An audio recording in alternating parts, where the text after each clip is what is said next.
It's Toronto versus New York on Saturday at BMO Field, live on Sportsnet Ontario and Sportsnet 1 with this man, Dan Dunleavy. Now, Dan, whenever we talk about the New York Red Bulls, first names that come to mind are Thierry Henry and Rafa Marquez, but there's another man who has a history of scoring a lot of goals at BMO Field that's leading that team right now, and that's Kenny Cooper. Yeah, what's going on with Kenny Cooper this year? He's a player that's picked up by New York, and all of a sudden, you're right, he's just been on fire. He's found a system and a team here that's worked well with him. They're getting the ball to him in some really nice areas, and of course, he's so strong when he goes up for headers, so on set pieces he's dangerous. And I think it's a little bit the same for Ryan Johnson and Danny Cooperman's here now.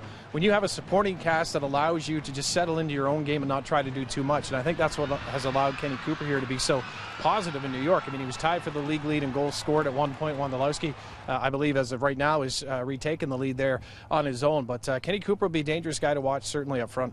Now, Rafa Marquez moved to the back for the last game, and Thierry Henry was on the bench, could make his return to the first team at BMO Field on Saturday. Well, and if Thierry Henry's healthy, you and I both know in MLS, this league, when he's on, he's on. He's a tough player to mark, and he's very positive on the ball. He wants to make things happen. That's the other thing.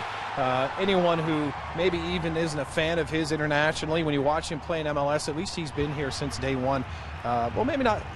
Maybe it's developed a little bit if I backtrack. Certainly after his first few games, then there seemed to develop a bit of a hunger to prove to everybody that he still had a lot of game in him. So a very dangerous guy. But you talk about Rafa Marquez dropping back to the back line and back four, and it was Thierry Henry who commented, and I'm sure you read it as well on the Red Bulls website, that Thierry Henry thought that Rafa Marquez has really found a place where he can settle down and be an effective player, because as we all know, he's struggled in MLS, a total of 10 yellow cards. He's just not been disciplined. He had 6 of those last year. So I think for Rafa Marquez, if he's found a spot on the back line, much like when Torsten would drop back for Toronto and just settle things down for the other defenders, then New York becomes a lot more effective. They certainly had their problems in the early going in their last game when they gave up that game in the first minute to DC United. So, Toronto might want to try to take advantage of that. But if Rafa Marquez settles down back there, he becomes a DP that they hoped he would. All right, so it's Toronto versus New York at BMO Field, Saturday, 7 p.m. Eastern Time on Sportsnet 1 and on Sportsnet Ontario. It's with Dan Dunleavy, and who's in the booth with you? Craig Forrest, Mr. Tall. That's right, yeah. Canadian international Craig Forrest on the Canada Day match at BMO Field. Watch the pregame show on Gold TV Canada live from BMO Field at 6:30 p.m. Eastern Time.